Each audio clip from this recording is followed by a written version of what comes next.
Again, just one final question on this. I understand how good that sounds, especially at this moment in time, but isn't it problematic that nobody in your government can articulate any specifics about what this will achieve? Based on the Liberal Party's most recent actions, it turns out things are way worse than even I thought. Welcome to the Canadian Shield. My name is Sterling.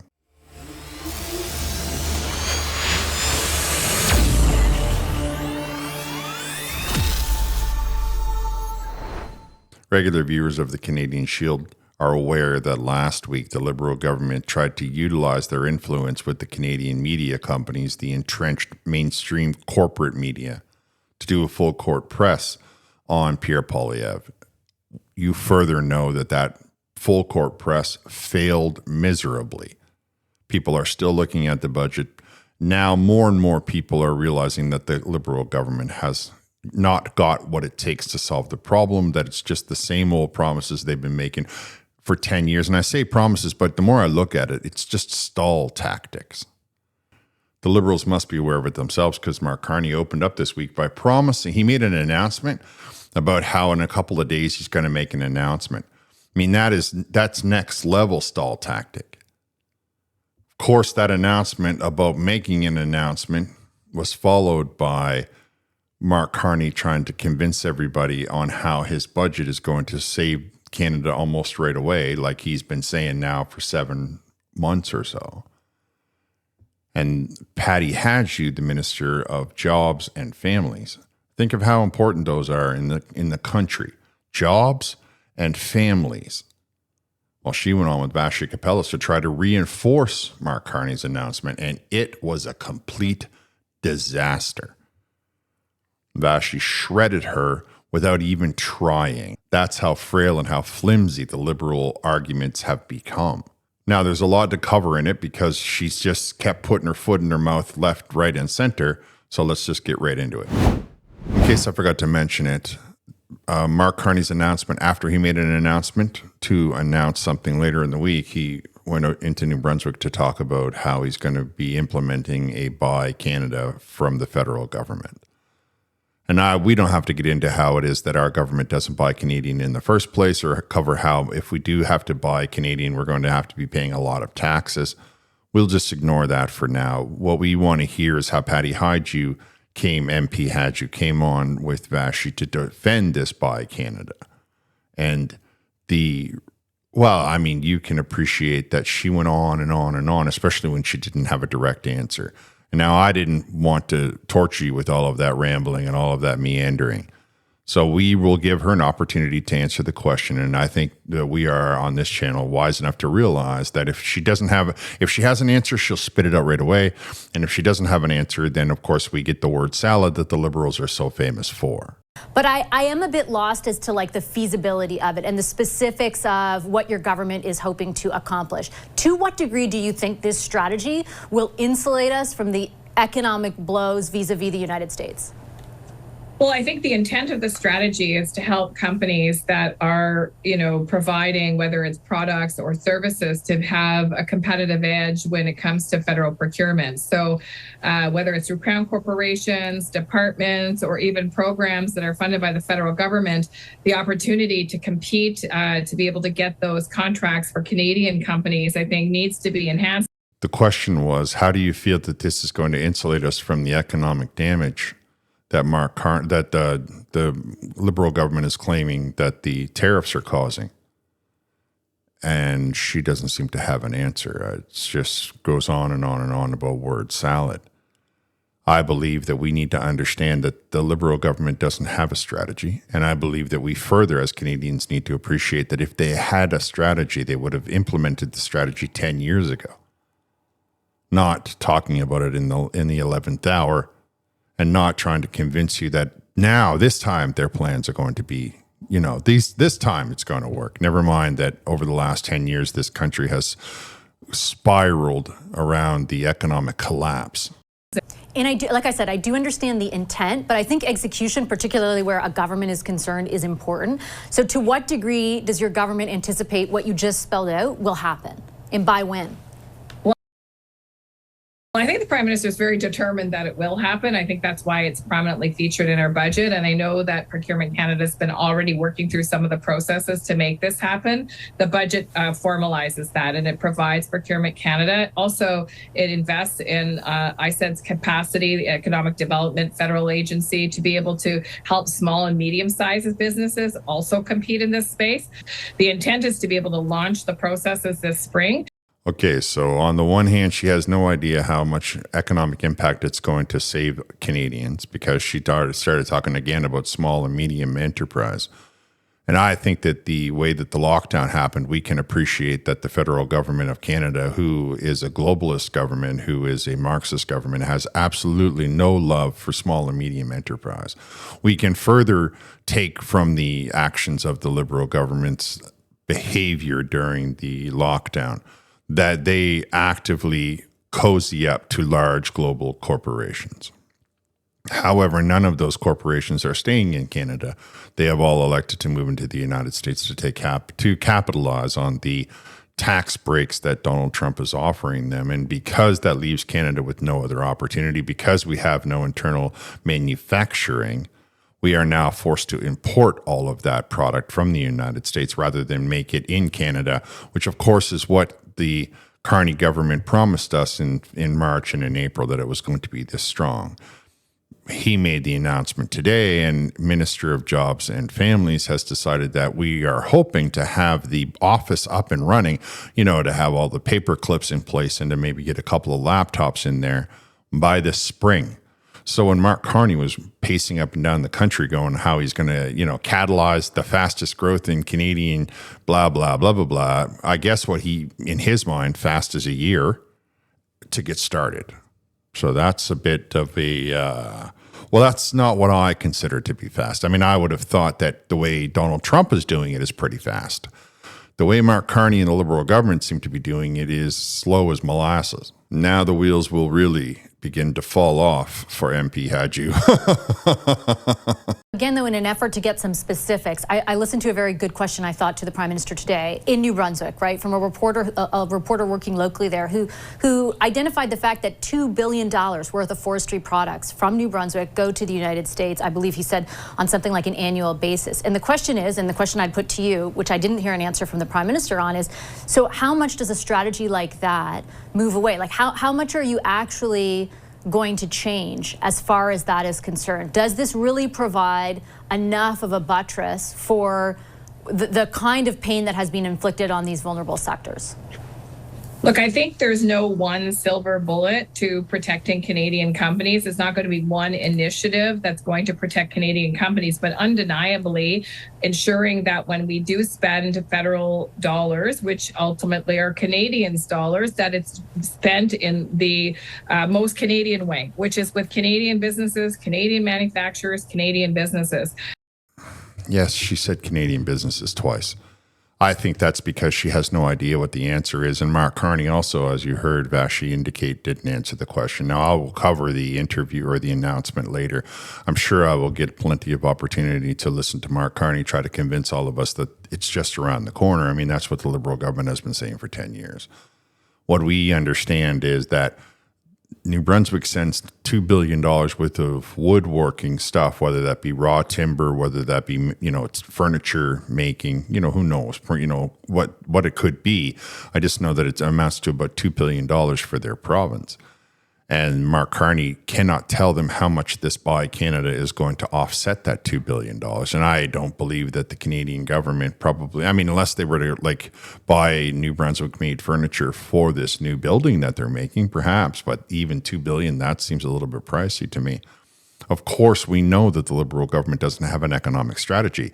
They just want to stall us. They just want to delay us. They just want to have the job without actually performing or bringing any of the standards that Canadians expect. And I feel that Patty Hadju's lack of response to the question, after being told by Vassy that Mark Carney also did not have an answer to the question, indicates to us just the lack of ability to execute anything that they have to say the Liberal Party possesses.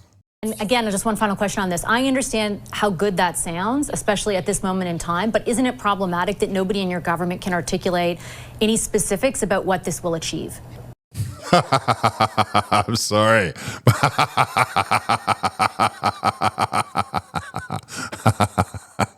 Oh, that's just great. It's just great that she looked her in the face and said, listen, does anybody got a straight answer? Because it doesn't seem like it. Oh, I'm so glad somebody got an opportunity to say it. I don't think it is. I don't think it's problematic at all, actually. I think it's ambitious of the government to be tackling trade in a way that actually prioritizes Canadian companies, and is what Canadians expect right now. It's what Canadians are doing, actually. Canadians every single day are making decisions to buy products that are Canadian in nature, whether it's food, whether it's clothing, whether it's equipment, and they're doing, an incredible amount of work to protect the businesses, large, medium, and small, that exist here in the Canadian landscape. We can do that as well, and we will. Again, I get that, but your government isn't just an everyday Canadian. You're the one saying that you're going to save our economy and drastically reform it, and nobody can provide any specifics about how the component parts will actually do that. In any event, your file is directly related to affordability. So, Minister, I do want to ask you about that. Wow. I just think it's astounding in how MP Hadju believes that the products you're buying off the shelves are made in Canada, when we know, I have covered on this channel more than one time, how products made in China can be bought in Canada for less money because there's no carbon tax, or products made in the United States can be bought in Canada for less money, or products made in India can be bought in Canada for less money than the counterpart manufactured in Canada because of the taxes of the Liberal government that they impose on the industry in this country, stifling the ability to compete with imported products. Of course, this is the kind of thing that tariffs would stop. If we were to increase the tariffs on the Chinese imports, for example, on the much of the food or many of the textiles or the furniture, any of the things that they decide that they're going to bring into this country, we could at least be competitive inside of our own domestic market. Anybody who pays attention to economics, anybody who pays attention to the economy of Canada realizes that when a Canadian goes to the store, the only thing that might be available to them that is manufactured in Canada and is grown in Canada is probably the bread. Otherwise, most of it is imported from other places and it's not that it's imported from other places. That's the problem. The problem, of course, is that the import is less expensive than the one that is made domestically. And that is due solely and completely to the crushing taxes and the horrible policies of the Liberal government. And I believe that Canada First policy should include a removal of many of the domestic taxes so that we can, in fact, begin to buy Canadian, no matter where you happen to be coming from. When you go into the store, the thing that should be best made, the thing that should be the least expensive, should be the product that is manufactured in Canada. And all competitors to that product should be tariffed to the point where they are at least a little bit more expensive. So as you heard Vassy indicate, she's switching now from talking to her about the announcement of Mark Carney to speaking specifically to these problems and how they pertain to the jacket of MP Hadju, which, as I've mentioned, is jobs and families. That's she's Minister of Jobs and Families. Can you help Canadians who are in particular hurting right now from an economic perspective understand why there wasn't anything new in this budget? Not to say nothing, because there was pre-announced stuff, but anything new in this budget to address a lack of affordability? Well, I think there are a number of things in the budget that address affordability, both on the side of bringing costs down for Canadians, but also on the side of making sure that Canadians have opportunities in the workforce. Childcare is saving Canadian families thousands of dollars every year. In some cases, families with multiple children are talking about $10,000 a year in savings, $15,000 a year in savings, depending on the province that they're in. There's a middle-class tax cut for over 22 million Canadians. Just today, I was at an event in my riding, and a couple came up to me and told me about how dental care has provided them an opportunity to get dental treatment for the first time in 7 years for both of them since they lost their benefits a number of years ago. And a number of other elements in the budget that are specific about the costs that families are facing are really important, as well as the investments to stimulate job creation and support people to get those jobs with the skilled trades training and other skills training they need. Well, then, there you go. I know you're out there and you're telling yourself that you can't afford anything. But MP Hadju indicates to us that you, if you have children, can save yourself a couple of bucks by going to the daycare. So that's something. Further, she says that if you approach her at one of her outings, you can tell her all about the dentures or the dental work that you got taken care of, and that's somehow going to improve your standard of living. I just don't think that, first of all, I don't believe that anybody can get in within 100 feet of Patty Hadju. I don't think that if you were to actually go to any one of her rallies, that just walking up to her and talking to her is possible. I believe that she will be behind a whole battery of people. However, I'll take her at her word, because that's what the Liberal Party always does, right? Whether they be in the House of Commons, they just had a phone call this morning. Now she's meeting with Vassy. She just had an interview this morning and met with a couple of people in her riding. It's the same old thing. It's not true. I don't believe it to be true, but we'll give her the benefit of the doubt. Now we can say for certain that all of those projects were already announced, whether that be the daycare, whether that be the dental work, and how she's now announced that there's going to be some training, skills training. Absolutely none of that is going to make the food less expensive, the housing less expensive. It's not going to help you get Christmas presents under the tree. It's not even going to allow you to buy something for yourself for Christmas. There's nothing in what she just announced that is in any way, shape, or form cost-saving measures, improvements on the economy, improvements on the standard of living, or any such anywhere in the middle. At least I didn't hear it. Perhaps maybe I just didn't hear it. Maybe you did. I don't know. I understand that you're saying that you're still doing stuff, but there's nothing in this budget that the people who are experiencing hardship would have said a day later makes their life any easier than it was a day before. Why is that? Well, I think that's actually not true. I mean, look, the government could have chosen to end a number of programs that are making life deeply affordable for Canadians. Canada Child Benefit is making life more affordable for parents. The working income tax benefit, which has doubled, is making life more affordable for people who are working and earning low wages. We have, as you know, announced a number of different measures to make sure that the benefits that Canadians have accumulated can actually land in their bank accounts through automatic tax filing. And finally, I would say in my own file, for example, adding 30,000 Canada summer jobs. Well, I guess we had it all wrong, Canada. I guess the $18 a month for a family of two tax benefit for 22 million Canadians, on top of them filing your taxes for you, as long as you give them access to your bank account and assure them that you haven't made any money under the table, as well as the child tax benefit is just, it's just going to be, revolutionary how quickly that's going to turn things around in your world. Now, I know that all of those things, with exception to the tax returns, have already been in place for a long time, and they have made no impact on your life. I further appreciate that the cost of rent and the cost of living and the cost of food and the cost of gasoline and the insurance rates and the crime rates, all of these things have been around for longer than the announcement of this budget. And there's nothing in the budget, as I've told you from the very beginning, since I read it, there's nothing in the budget that is going to help improve the standard of living.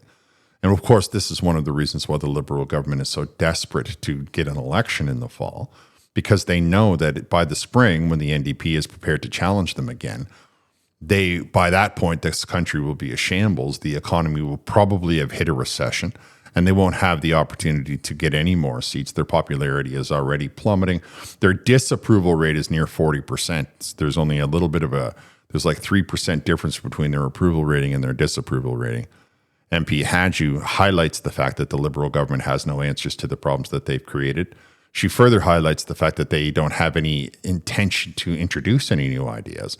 All they want to do is talk to you about the things that they have already done. Dental care, daycare, child tax benefit, worker benefit. These were all things that were implemented under the Trudeau government and have nothing to do with the current government. Of course, when you try to explain that to the Liberal government, they'll try to tell you that, no, it's going to be different this time because now it's Mark Carney and not Justin Trudeau. But the legislation is the legislation is the legislation. And the individuals trying to implement these changes are still the same. They're exactly the same. Mark Carney doesn't even talk to the band that he has put together to speak with the Americans on trade, for example. Because of his arrogance, he's not going to accept any assistance or any guidance from anybody. And then he's going to do like Patty Hadju does and try to baffle you with BS, as the expression goes. The truth of the story is, in my opinion, the Liberal government does not have any solutions to the problems that they've created. And their measures, what they are trying to announce, are simply trying to throw a bunch of money in it, throwing good money after bad, putting Canadians in debt for generation after generation so that they can convince themselves that they are trying desperately to do the same things they've already done. Now, none of it worked before. None of it's going to work this time. Canadians have to understand that electing the Mark Carney government is now coming home to roost, that we have already lost almost a year of productivity in Canada. We can't be doing much in the way of construction and infrastructure in the wintertime. So we're already one calendar year behind. The Americans are up and running, taking off like Usain Bolt out of the off the starting line. And Mark Carney is trying to tell you that maybe by the spring something may happen. Of course, it's not going to happen except for more hardship. That's the only thing that's going to continue to happen. All right, I just wanted to point out that Patty Hadju is one of the highest ranking cabinet members in the country. And last year she was saying how she never was going to run again. And now this year she's Minister of Families and Jobs, talking to us about how she doesn't believe there is a problem. And all of the solutions to our problems are clearly going to be resolved by letting the government do your taxes for you. Seems a bit weird from where I'm standing, but you can let me know what you think down in the comments. I'm going to wrap here. Thank you for listening. I'll talk to you next time.